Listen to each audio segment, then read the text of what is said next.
Oi gente, tudo bem com vocês?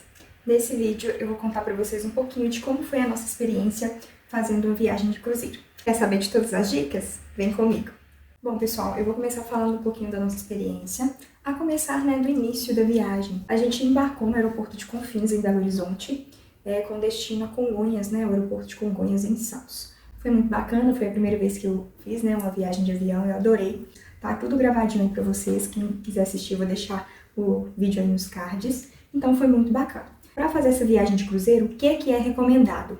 Que você vá um dia antes, para que não ocorra nenhum problema no transporte, No nosso caso, o voo poderia, ser cancelado, ser adiado, atrasar mais do que deveria, Então, para não correr o risco de se atrasar, a gente foi um dia antes. A partida do nosso cruzeiro seria no dia 24 de novembro, do ano passado, 2023, e a gente saiu daqui no dia 23 de novembro, o que foi muito bom.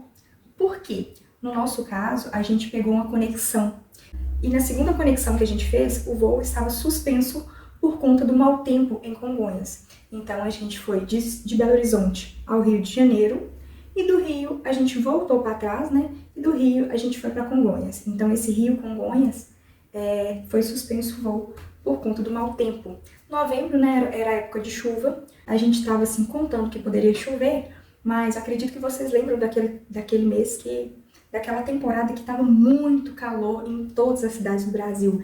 Então, a nossa viagem era nessa semana, mas aí o tempo mudou todo e chegou a chuva, Então a gente deu uma falta de sorte nesse sentido. Mas então a gente foi um dia antes, ainda bem, o voo atrasou, então a gente pensou que a gente chegaria bem mais cedo em Congonhas. E uma coisa importante que a gente tem que se atentar também é o seguinte: no nosso caso, eu fiz a viagem toda por minha conta, eu não comprei essa viagem por agência, eu fiz de forma particular.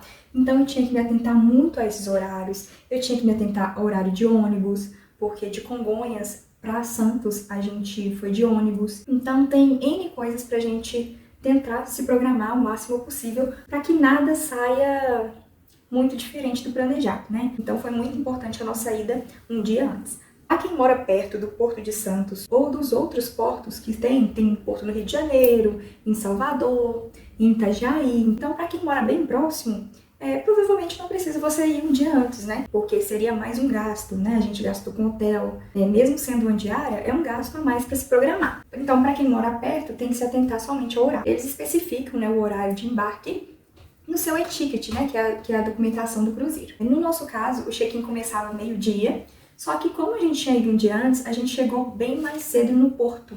A gente decidiu, ir mais cedo, a gente acordou, tomou nosso café da manhã e fomos pro porto. A gente chegou no porto antes de 9 horas da manhã. Quando a gente chegou, estava bem vazio. O que foi bom, porque a gente pegou uma das primeiras senhas, então isso é favorável para que você consiga entrar no navio mais cedo. Então eu recomendo que vocês cheguem pelo menos com 3 horas de antecedência. Isso tudo se for possível. Se não for, tem aquele horário ali que você precisa cumprir, Você vai ter 1 hora de tolerância ali, de meio-dia às 1 hora, A partir de 1 hora, o embarque é suspenso, E você perde a sua viagem. Em questão de documentação, a gente fez uma viagem pela América do Sul e o nosso destino, o nosso itinerário era Santos. A gente partiu de Santos, teria 2 paradas, Búzios e Ilhabela, e voltaria para Santos novamente. A gente fez um mini cruzeiro. Esse mini cruzeiro é composto por 4 noites e 5 dias. Mas a gente pode contar como 4 dias? Por quê? No último dia, a única coisa que a gente vai fazer é tomar café e desembarcar. Então, não tem muito o que ser feito. Normalmente, o desembarque é feito pela manhã. Documentação. Você pode utilizar o seu RG, sua CNH, seu passaporte. Os roteiros aqui pela América do Sul, não é preciso passaporte, não é preciso de visto, Então, só com o RG você consegue estar embarcando. Você deve se atentar à validade do seu documento, tá? Porque se ele estiver próximo à data de vencimento, você tem que usar outro documento. Por que eu tô falando isso? Normalmente, a gente utiliza, para quem tem carteira de motorista, a gente utiliza a nossa CNH como nosso documento pessoal. Porém, a minha CNH estava próxima do vencimento para eles. Nós viajamos em novembro e a minha CNH vence agora em março. Então, assim, tem uma distância boa, mas mesmo assim eles não aceitaram que eu colocasse o número da minha CNH como a minha identificação. Então, eu tive que utilizar o meu RG. O RG também, pessoal, tem validade, e isso eu não sabia. o nosso RG tem validade de 10 anos, tá? Então, se estiver próximo, né, desses 10 anos, você deve fazer a atualização, né, a troca do seu RG. Hoje, inclusive, eles estão disponibilizando a Carteira de Identidade Nacional, que é um RG que vale internacionalmente. Então, é bem bacana. Eu, inclusive, marquei de fazer na semana que vem esse meu novo RG. Uma outra coisa que você precisa se atentar é que você precisa imprimir o seu e-ticket. Esse e-ticket é o seu documento de embarque. Vai constar seu nome, o nome dos seus acompanhantes, né? Se você está indo com mais gente. Vai constar o número de sua cabine. Vai constar o contato de emergência que você vai optar, né? Por estar adicionando no seu registro. Caso haja alguma intercorrência, eles vão ter para quem ligar, né? Então, esse e-ticket você consegue imprimir cerca de uns 20 dias antes da sua viagem e tem que levar tudo certinho, tá, pessoal? Não pode estar faltando nenhuma informação nesse ticket, porque senão eles barram. Em questão do seguro viagem, a própria MSC fornece um seguro para você poder estar comprando, né? Mas não é obrigatório, você pode utilizar o seu seguro do cartão, mas nesse sentido eu não sei como funciona bem para cadastro, tá?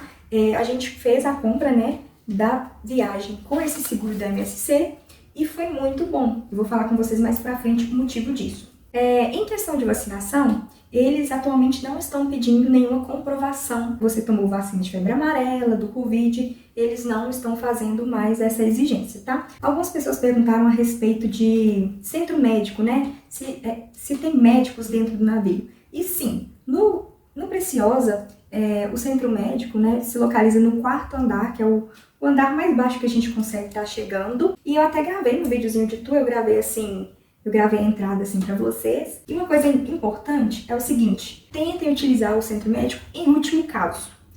Por que que eu falo isso?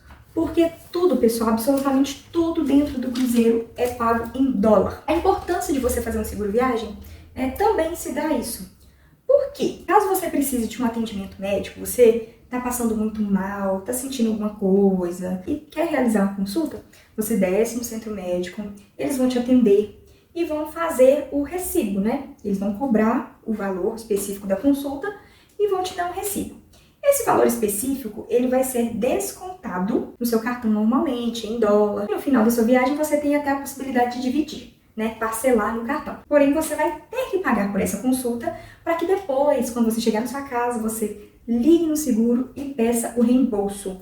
Pode ser que você consiga o reembolso, pode ser que não, tá? Então, caso você realmente queira fazer essa consulta dentro do navio, vocês têm que estar cientes que o preço cobrado é em dólar e que provavelmente, eu não sei dizer, né, valor de consulta, mas que provavelmente não é algo barato.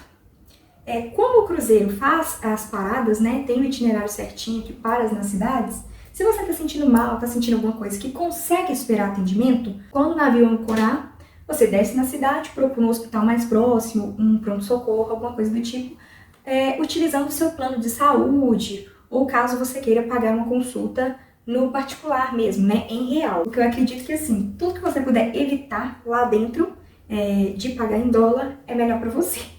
A não ser que você esteja, assim, com dinheiro muito sobrando para gastar a reveria. É claro que, pensando em saúde, se você não está se sentindo bem, você precisa procurar atendimento. Mas se há alguma coisa que você consegue esperar, um enjoo, uma náusea, uma diarreia, por exemplo, então é bom evitar fazer essas consultas lá dentro. Já pegando o guincho dessas coisas de atendimento, você pode sim tá levando o seu medicamento. Eu, inclusive, levei medicamento antiemético, né, para náusea, vômito, levei analgésicos para dor de cabeça, dores em geral. Então, você pode sim estar levando o seu medicamento de costume.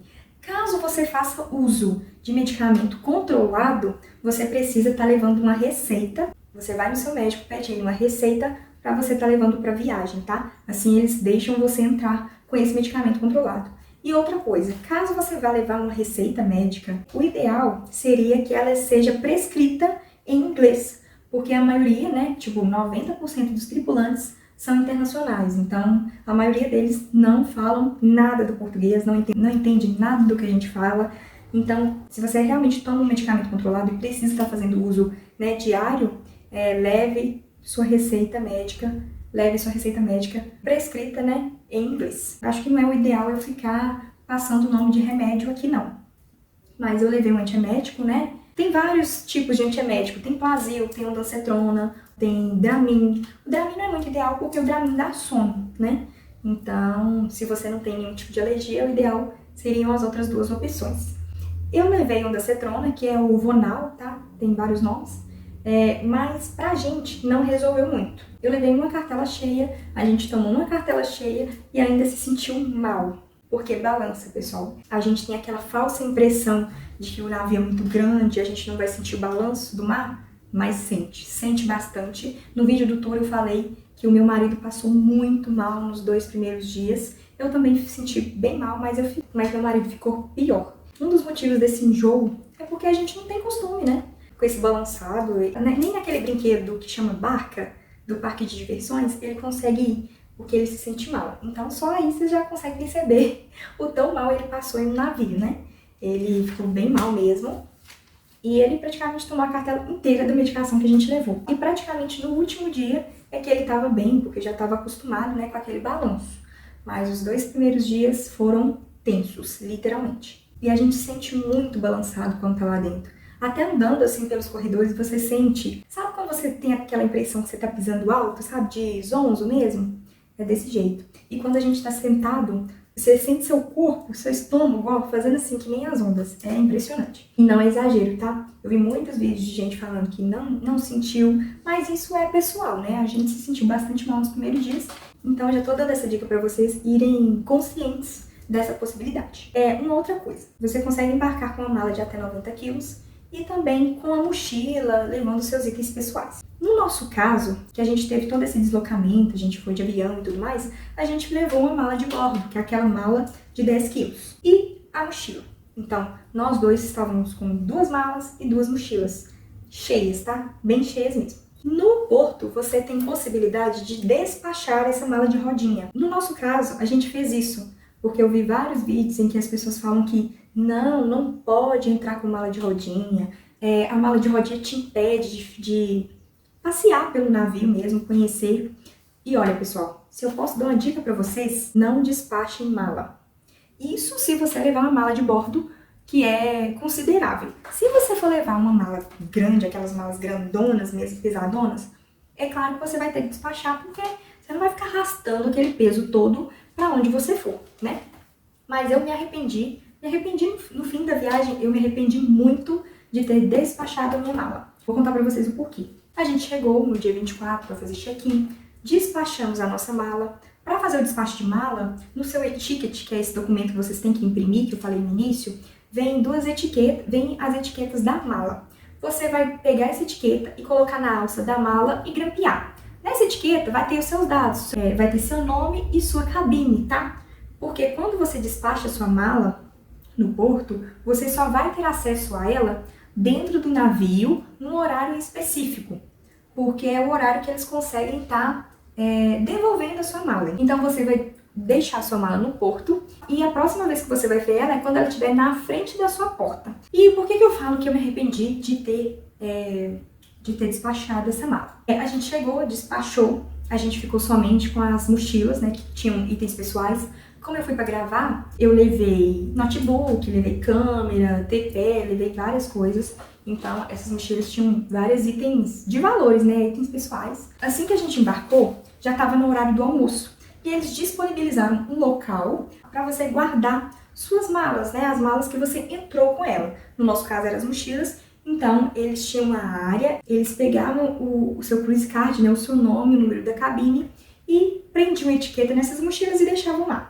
Pra gente poder almoçar sossegado, né? Não ficar carregando peso e ocupando as cadeiras com essas mochilas. Depois que você almoçou, você podia ir lá buscar sua mochila e ir pra sua cabine, caso ela esteja disponível, tá? No nosso caso, a gente entrou dentro do navio, eram umas 11h30, mais ou menos. E as cabines só ficariam disponíveis a partir de 2 horas. Então, 2 horas da tarde, a gente foi lá na cabine, ela realmente estava aberta, a gente conseguiu entrar e tal, porém a nossa mala de rodinha ainda não tinha chegado.